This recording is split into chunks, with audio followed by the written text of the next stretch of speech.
The pomodoro was atrocious. Like it literally, I would have been happier if someone gave me a cold can of Chef Boyardee and a fork. Like it was so bad. And we just looked at each other and we're like, oh no, oh no. And it was kind of like that point where neither of us were willing to admit defeat yet, because we were so excited about this trip. And like, what kind of asshole can't enjoy Tuscany at a wellness retreat? You know, like what kind of monster am I that I can't like this? And so, you know, we made the fatal flaw of taking a 3.5 hour nap on day one, which I knew was going to completely fuck us up and make us so jet lagged for the whole trip.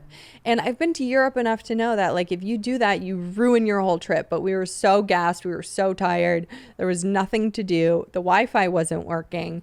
We couldn't even watch TV. It just was kind of a mess. So we took a nap. We woke up for dinner, pretty delirious and out of it, and we went to dinner and I had risotto, and it was horrible. It was like little rocks with water on it. Like the risotto was undercooked. It had the consistency of spit. It tasted like all of my enemies got into the kitchen and spit in a bowl and then I had to eat it.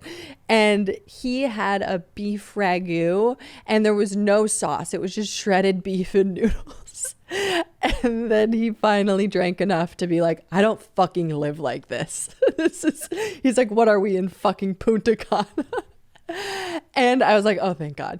He was like, you know, what if we go to Milan a couple days early? And I was like, what if we go to Milan tomorrow? Like, this isn't going to get better. When you're in a vacation and it starts off bad, or you're at a hotel and the amenities aren't great and the food's not good and the services are bad, they don't get better on day two. They don't get better because you yell at them. It just creates an environment where everyone at the hotel is scared of you and no one's enjoying anything. So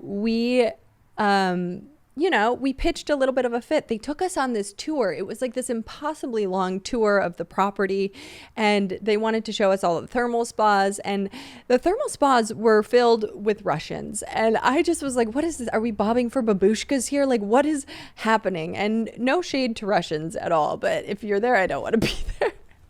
No shades to Russians at all, but wherever they vacation, I don't want to be. No, that's rude and a horrible thing to say. But I don't know. We got catfished, you know? He was like, this was a diamond hotel. And I was like, in what year? You know? And he was like, well, I guess 2009. I'm like, yeah, that was 16 years ago. 2009 was a global recession. Of course, this was a diamond hotel during a global recession.